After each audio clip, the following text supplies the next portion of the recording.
এই ভাই, তুই আমার ডাবগুলোর দিকে এমনভাবে তাকিয়ে আছিস কেন? তোকে আমি আগেই বলে দিচ্ছি, আমার ডাবের দিকে তুই একদম নজর দিবি না। আমার কথাটা শুনে আমার ছোট ভাই রাজীব মুচকি হেসে বলল, কেন আপু? বাবা, ও তো তোর ডাব খেয়ে ফেলে। তখন তো তুই বাবাকে কিছু বলিস না। আজ আমি একটু ডাবের দিকে নজর দিয়েছি বলে তুই আমাকে কথা শোনাতে শুরু করেছিস। রাজীবের কথাটা শুনে আমি খানকে অবাক হয়ে রাজীবকে জিজ্ঞেস করলাম, ভাই, তুই কি করে জানলি বাবা আমার ডাব খেয়েছে? তুই কি দেখেছিস নাকি? আমার প্রশ্নের জবাবে রাজীব বলল, আমি সব দেখেছি। এখন তুই যদি আমাকে তোর ডাব না খেতে দিস, তবে আমি মাকে গিয়ে বলে দিব। আর এটা ও বলবো যে তুই আমাকে কথা শুনিয়েছিস। আমি রাজীবের কথাটা শুনে খানকে নিশ্চুপ হয়ে গেলাম। রাজীব যদি মাকে বলে তবে মা আমাকে কথা শোনাবে। আমি আপন মনে ছাইপাশ চিন্তা করে অতঃপর আমি আমার ছোট ভাই রাজীবকে দিয়েই। হ্যালো আমার কলিজার বন্ধুরা, কেমন আছো সবাই? প্রতিদিনের মতো আজ আমি তোমাদের মাঝে নতুন একটি ভিডিও নিয়ে হাজির হয়েছি। আজ আমি তোমাদের বলবো আমার নিজের আপন ছেলের সাথে আমার জীবনের আরও একটি অসাধারণ সত্যি গল্প। আমি জানি এমন গল্প হয়তো তোমরা এর আগে কখনো শোনোনি। আমি শতভাগ সিওর হয়ে বলতে পারি আজকের ভিডিওটা দেখার পর তোমাদের জল আসবে। তাই তোমাদের অনুরোধ করছি সম্পূর্ণ ভিডিওটি দেখার। তো বেশি কথা না বলে চলো গল্প ফিরে যাই। আমি রোহানা রায়। আমার বয়স 23। আমি একজন অবিবাহিত নারী। আমি আমার বাবা মায়ের বড় সন্তান। আমার বাবা পেশায় একজন চিকিৎসক, আর আমার মা পেশায় একজন গৃহিণী। আমার একটা ছোট ভাই আছে। আমার ছোট ভাইয়ের নাম রাজীব। আমি আমার বাবা মা ও ছোট ভাই রাজীবকে নিয়ে শহরে থাকি। আমার ছোট ভাই রাজীব আমার থেকে 2 বছরের ছোট। ছোটবেলা থেকেই রাজীব সব সময় আমার সাথে থাকত। রাজীব বরাবর আমাকে অনেক বেশি সম্মান করত। আমিও আমার ছোট ভাই রাজীবকে অনেক স্নেহ করতাম। তবে অন্য 10টা ভাই বোনের সম্পর্কের মতোই আমাদের 2 ভাই বোনের মাঝে প্রায় সময় ঝগড়া ঝামেলা হতো। তবে সেটা খুব বেশি না। দিন শেষে আমরা 2 ভাই বোন আবার এক হয়ে যেতাম। আমি আর রাজীব পাশাপাশি স্কুলেই পড়াশোনা করতাম, যেই কারণে প্রতিদিন সকালে আমি আর রাজীব একসাথেই স্কুলে চলে যেতাম। আমাদের 2 ভাই বোনের ছোটবেলার জীবনটা অনেক সুন্দর ছিল। তবে যখন আমি স্কুল শেষ করে কলেজে উঠলাম, তখন থেকে আমাদের দুজনের মাঝেই বেশ পরিবর্তন চলে আসলো। রাজীব আর আমার স্কুল ও কলেজ আলাদা হয়ে যায়, যেই কারণে রাজীব আর আমি আলাদা আলাদাভাবে স্কুলে ও কলেজে যাওয়া শুরু করি। তবে দিন শেষে বাড়ি ফিরে আসার পর আবার রাজীব আর আমি একসাথে বসে গল্প করে আড্ডা দিতাম। আমার জীবনটা বেশ ভালোই চলছিল। তবে আচমকাই আমার একটা বিষয় চোখে পড়ল, যদিও আমি এই বিষয়টা নিয়ে খানকে চিন্তার মাঝে ছিলাম যে আমি যেটা ভাবছি সেটা কি আসলেই ঠিক না ভুলও। এমন তো হতে পারে যে আমার চিন্তাটা ভুলও। আসলে আমি খেয়াল করলাম যে আমার বাবা প্রায় সময় আমার দিকে খানকে অন্যরকম ভাবে তাকায়। বাবার এমন অদ্ভুত চাহনির মানেটা যদিও আমি ঠিক বুঝতে পারি না। তবে হ্যাঁ, এটুকু আমি ঠিক বুঝতে পারি যে আমার বাবা আমার দিকে খানকে অন্যরকম ভাবে তাকাচ্ছে। আমি আমার বাবাকে নিয়ে সব সময় অনেক বেশি চিন্তা করতাম। আমি ছোটবেলা থেকেই চাইতাম আমার বাবার পাশে দাঁড়াতে। কিন্তু বাবার এমন আমার দিকে চাহনির মানেটা আমি ঠিক বুঝতে পারিনি। আমি রোজকার মতো আজ বিকেলের দিকে কিছু সময় ছাদে হাঁটাহাঁটি করে নিজের ঘরে ফিরে আসলাম। আমি আমার ঘরে ফিরে এসে ফ্রেশ হয়ে নিয়ে পড়ার টেবিলে গিয়ে পড়াশোনা করতে লাগলাম। আমি প্রায় মিনিট 15 সময় পড়াশোনা করার মাঝেই আমার বাবা বাড়ি ফিরে এসে সোজা আমার চলে আসলেন। বাবা আমার ঘরে প্রবেশ করতেই আমি খানকে অবাক হয়ে গেলাম। আমি বাবার দিকে কৌতূহলী চোখে তাকাতেই বাবা আমাকে জিজ্ঞেস করলেন, রোহানা, তোর মা কোথায় গেছেন? তোর মাকে দেখতে পাচ্ছি না যে। আমি বাবার প্রশ্নের জবাবে শান্ত গলায় বললাম, বাবা, আজ তো মা একটু শপিং করতে গিয়েছে। যাওয়ার সময় বলে গেছে আপনি বাড়ি ফিরে আসলে সন্ধ্যার জল খাবার খেয়ে বিশ্রাম করতে। আমার কথাটা শুনে বাবা বললেন, ওহো, ঠিক আছে। রাজীব কোথায়? সেও কি তোর মায়ের সাথেই গিয়েছে? আমি বাবাকে বললাম, না বাবা, রাজীব মনে হচ্ছে তার ঘরে আছে। আপনার কিছু লাগলে আমাকে বলতে পারেন বাবা। আমি নিজের কথাটা বলতেই বাবা আমার দিকে খানেক অদ্ভুতভাবে তাকালেন। আমি বাবার এমন চাহনি দেখে নিজের মাথাটা নিচু করে ফেললাম। আমি মাথা নিচু করে ফেলে আপন মনে ভাবছি যে বাবা আবার আমার দিকে এমন অদ্ভুতভাবে তাকালেন কেন? কেন যেন আমার মনের মাঝে নানা ধরনের চিন্তা কাজ করতে শুরু করেছে। আমি আবার বাবার দিকে তাকাতেই দেখতে পেলাম বাবা আমার ডাবের দিকে এক দৃষ্টিতে তাকিয়ে আছেন। বাবার চাহনি দেখে আমি বেশ বুঝতে পারছি যে বাবা আমার ডাব খেয়ে চাইছে মনে হচ্ছে। আমি নিজেও ডাব পছন্দ করি ভীষণ। আমি আমার বাবাকে এমনভাবে তাকিয়ে থাকতে দেখে আপন মনে কিছু একটা চিন্তা করে বাবাকে বললাম, বাবা, আপনার কি ডাব খেতে ইচ্ছে করছে? আমার কথাটা শুনে আমার বাবা বললেন, তুই তো জানিস মা, আমি ডাব খেতে ভীষণ পছন্দ করি। তোর কাছে ডাব দেখে আমার নিজের ভীষণ ইচ্ছে করে তোকে এই কথাটা বলতে। কিন্তু তুই কি ভাবিস এটা চিন্তা করে আমি কখনোই তোকে বলতে পারিনি কথাটা। আমার বাবার কথা শুনে আমি খানকে শব্দ করে হেসে ফেললাম। আমাকে এভাবে হাসতে দেখে আমার বাবা হেসে ফেললেন। আমি হেসে ফেলে বাবাকে বললাম, বাবা, আপনি কোনো চিন্তা করবেন না। আমি আপনার নিজের মেয়ে। আপনার যখন যেটা খেতে ইচ্ছে হবে আমাকে বলবেন। এই নিন বাবা, আপনি ডাব খেয়ে নিন। আমার কথা মতো আমার বাবা আমার ডাব নিয়ে খাওয়া শুরু করলেন। বাবাকে ডাব খেতে দেখে আমার মনের মাঝে খানেক অদ্ভুত প্রশান্তি কাজ করতে লাগল। আমি জানি না আমার মনের মাঝে আজ এতটা প্রশান্তি কেন কাজ করছে। তবে হ্যাঁ, আজ বাবাকে ডাব খাওয়াতে পেরে আমি ভীষণ খুশি। আমার বাবা ডাব খেয়ে আমাকে বললেন, মা রে, তোর এই ডাব দুটো অনেক ভালো। আমি এখন নিজের ঘরে চলে যাই। তুই পড়াশোনা কর। এই বলে বাবা আমার ঘর থেকে চলে গেলেন। বাবা চলে যেতেই আমি একটা প্রশান্তির নিঃশ্বাস ফেললাম। সন্তান হয়ে নিজের পিতা মাতার সেবা করতে কার না ভালো লাগে।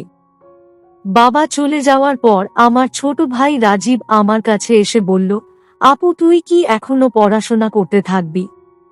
আমি আচমকা রাজীবের এমন কথা শুনে খানকে অবাক হয়ে গেলাম। আমি রাজীবকে জিজ্ঞেস করলাম, ওমা, সে কি কথা? আমি পড়াশোনা ছাড়া আর কি করব?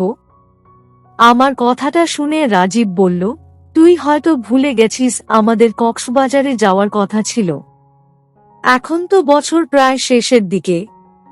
আমরা যদি এখন না ঘুরতে যাই তবে কখন যাব বল আপু? আমি আমার একমাত্র ছোট ভাই রাজীবের কথাটা শুনে শব্দ করে হেসে ফেললাম। আমি শব্দ করে হেসে ফেলতেই আমার ছোট ভাই রাজীব আমাকে বলল, আপু, তুই এমন ভাবে হাসছিস কেন? তুই কি যাবি না কক্সবাজারে ঘুরতে? আমি রাজীবের কথাটা শুনে মুচকি হেসে বললাম, আরে রাজীব, তুই না এখনো সেই ছোট্ট বাচ্চাদের মতোই বায়না করতে থাকিস। আমি যখন তোকে কথা দিয়েছি যে আমরা কক্সবাজারে ঘুরতে যাব, তখন আমি তোকে নিয়ে অবশ্যই কক্সবাজারে ঘুরতে যাব। এটা নিয়ে তোকে একদমই চিন্তা করতে হবে না। আমার কথাটা শুনে রাজীব ভীষণ রকম খুশি হয়ে গেল। রাজীব মুচকি হেসে বলল, আগামীকাল সকালেই তাহলে আমরা চলে যাই। কি বলিস আপু? আমি রাজীবের কথাটা শুনে বললাম, বাবা তো আমাদের সাথে যেতে পারবে না, তাই আর অপেক্ষা করেও কোনো লাভ নেই। তাছাড়া তোর যখন এতটাই ইচ্ছে করছে বাহিরে ঘুরতে যেতে, তখন আমি আর বারণ করব না। চল আগামীকাল সকালেই আমরা বেরিয়ে পড়ি। আমার কথাটা শুনে রাজীব ভীষণ রকম খুশি হয়ে যায়। আমিও আজ ভীষণ খুশি। রাজীব আমার সাথে বসে আরো কিছু সময় গল্প করল। এর মাঝেই আমার মা শপিং শেষ করে বাড়ি ফিরে আসলেন। মা শপিং শেষ করে বাড়ি ফিরে আসতেই আমরা সকলে মিলে চলে গেলাম রাতের খাবার খেয়ে নিতে। আমরা সবাই রাতের খাবার খেয়ে নিয়ে আমাদের ঘরে ফিরে আসলাম। আমি আর রাজীব আগামীকাল কক্সবাজার যাব বলে আমাদের জামা কাপড়গুলো আমার গুছিয়ে নিলাম। সকল জামা কাপড় গুছিয়ে নিয়ে আমি ঘুমিয়ে পড়লাম। আজ আমার ঘুমটা কেন যেন অন্য সকল দিনের থেকে অনেক বেশি ভালো হয়েছে। সকাল বেলা যখন আমার ঘুম ভেঙে যায়, তখন আমি অপেক্ষা না করে দ্রুত ফ্রেশ হয়ে সকালের জল খাবার খেয়ে নিয়ে সোজা রাজীবকে নিয়ে বাড়ি থেকে বেরিয়ে পড়লাম। আমাদের কক্সবাজারে যাওয়ার জন্য আমাদের বাবা আগে থেকেই এক গাড়ি ঠিক করে রেখেছেন, তাই গাড়ি নিয়ে আমাদের তেমন কোনো সমস্যায় পড়তে হয়নি। আমি আর রাজীব বাড়ি থেকে বেরিয়ে আমাদের নির্দিষ্ট গাড়ি নিয়ে বেরিয়ে পড়লাম কক্সবাজারের উদ্দেশ্যে। প্রায় ঘন্টা 6 এক টানা ভ্রমণ করার পরে আমরা চলে আসলাম আমাদের নির্দিষ্ট হোটেলে, যেখানে আমার আজ রাতে থাকব। আর আগামীকাল আমরা কক্সবাজারটা ঘুরে দেখতে বেরিয়ে পড়ব। আমি আর রাজীব আমাদের হোটেলে এসে আমরা বিশ্রাম নিয়ে নিলাম। আমি আমার রুমে এসে বিছানায় শুয়ে আছি। আমি বিছানায় শুয়ে আছি ঠিক, তবে আমার কেন যেন ঘুম আসছে না। আজ যদি আমার বাবা ও আমাদের সাথে আসতেন, তবে কতটাই না ভালো হতো। আমি বিছানায় শুয়ে আপন মনে এসব ছাইপাশ কথা চিন্তা করতে থাকি। পরদিন সকাল হয়ে যেতেই আমার ঘুম ভেঙে যায়। আমার ঘুম ভেঙে যেতেই আমার ছোট ভাই রাজীব আমার রুমে এসে আমাকে ডেকে বলল, আপু সকাল হয়ে গেছে তো, এখনো কি তোর ঘুম ভাঙেনি? আমি রাজীবের কণ্ঠস্বর শুনে বললাম, আরে ভাই আমি ঘুম থেকে উঠে পড়েছি, 2 মিনিট অপেক্ষা কর, আমি ফ্রেশ হয়ে আসছি। রাজীব আমার কথাটা শুনে তার রুমের দিকে ফিরে গেল। আমিও ফ্রেশ হয়ে মিনিট খানেক সময়ের মাঝেই রাজীবের রুমের সামনে চলে গেলাম। আর তারপর আমরা 2 ভাই বোন মিলে সাগর দেখতে চলে আসলাম। আমি আর রাজীব সাগর পাড়ে বসে আছি। সাগর পাড়ের দৃশ্যটা দেখার পর আমার মনের মাঝে এক অদ্ভুত রকম ভালো লাগা কাজ করতে লাগলো। আমি আর রাজীব প্রায় ঘন্টা খানেকের সময় ঠাঁই বসে থাকার পর রাজীব বলল, আপু অনেক সময় তো বসে থাকলাম, এখন চল আমরা আমাদের রুমে ফিরে যাই। আমি রাজীবের কথাটা শুনে খানকে অবাক হয়ে গেলাম। আমরা তো এখানে ঘুরতে এসেছি, ঘোরাঘুরি না করে রুমে ফিরে বসে থাকবো কেন? আমি রাজীবকে জিজ্ঞেস করলাম, এটা কি বলছিস তুই? আমরা এখানে ঘুরতে এসেছি, আর তুই কি না এখনই ঘরে ফিরে যেতে চাইছিস? রাজীব আমার কথাটা শুনে বলল, আপু এখন আমার একটু বিশ্রাম প্রয়োজন, বিশ্রাম নিয়ে না হয় আবার আসবো আমরা। আমি বললাম, আচ্ছা ঠিক আছে। আমি আর বেশি কথা বাড়ালাম না। আমি আর রাজীব আমাদের হোটেলের রুমে চলে আসলাম। আমি আর রাজীব হোটেলে ফিরে আসতেই রাজীব আমার রুমে চলে আসলো। রাজীব আমার রুমে এসে আমার সাথে বসে গল্প করতে লাগলো। আমিও রাজীবের সাথে গল্প করছি, কিন্তু আচমকাই আমি খেয়াল করলাম রাজীব আমার ডাবের দিকে তাকিয়ে আছে। আমি রাজীবকে আমার ডাবগুলোর দিকে তাকিয়ে থাকতে দেখে খানকে অবাক হয়ে রাজীবকে বললাম, এই ভাই তুই আমার ডাবগুলোর দিকে এমন ভাবে তাকিয়ে আছিস কেন? তোকে আমি আগেই বলে দিচ্ছি আমার ডাবের দিকে তুই একদম নজর দিবি না। আমার কথাটা শুনে আমার ছোট ভাই রাজীব মুচকি হেসে বলল, কেন আপু? বাবা ও তো তোর ডাব খেয়ে ফেলে, তখন তো তুই বাবাকে কিছু বলিস না।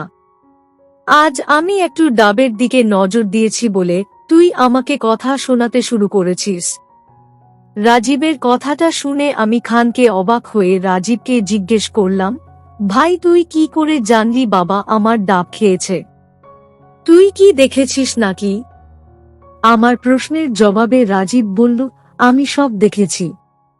এখন তুই যদি আমাকে তোর ডাব না খেতে দিস, তবে আমি মাকে গিয়ে বলে দিব, আর এটা ও বলবো যে তুই আমাকে কথা শুনিয়েছিস। আমি রাজীবের কথাটা শুনে খানকে নিশ্চুপ হয়ে গেলাম। রাজীব যদি মাকে বলে তবে মা আমাকে কথা শোনাবে। আমি আপন মনে ছাইপাশ চিন্তা করে অতঃপর আমি আমার ছোট ভাই রাজীবকে দিয়েই আমার ডাবগুলো বের করে নিয়ে আসলাম। রাজীব আমার ডাবগুলো বের করে নিয়ে আপন মনে ডাব খেতে শুরু করল। রাজীব ডাব খাচ্ছে আর আমার সাথে গল্পে করে আড্ডা দিচ্ছে। আমি যদিও কখনো ভাবতে ও পারিনি যে রাজীব ডাব খেতে এতটা পছন্দ করবে। রাজীব ও একদম আমার বাবার মতোই বসে বসে ডাব খাচ্ছে। আমি রাজীবকে ডাব খেতে দেখে হেসে ফেললাম। আমাকে হাসতে দেখে রাজীব নিজেও হেসে ফেলল। অতঃপর আর কি, আমি আর আমার ছোট ভাই রাজীব একসাথে বসে অনেকটা সময় ধরে গল্প করে আড্ডা দিলাম। কক্সবাজারে ঘুরতে এসে এমনভাবে নিজের ছোট ভাই রাজীবকে নিয়ে আমি গল্প করে আড্ডা দিয়ে ঘোরাঘুরি করতে পেরে ভীষণ খুশি। তবে যদি আজ আমাদের বাবা মা ও আমাদের সাথে থাকতেন তবে আরও বেশি ভালো লাগত। আমি আর রাজীব আরও প্রায় সপ্তাহ খানেক এখানে থাকলাম আর অনেক জায়গায় ঘুরলাম। সত্যি আজ আমি মন থেকে ভীষণ খুশি।